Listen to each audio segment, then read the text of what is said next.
carburetor here. I'm not even sure. I've never even heard of this brand. It's a Jinky or a Jinky. I don't know. I've never heard of it. Yeah, that's what it looks like.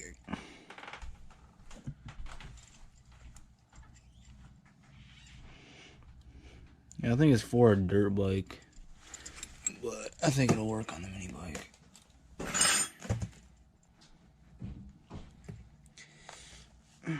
Okay, so I'm guessing it's got a little thing in between there, and I'm guessing since I can't get that shit to go on, it'll probably just do it itself after I tighten it up.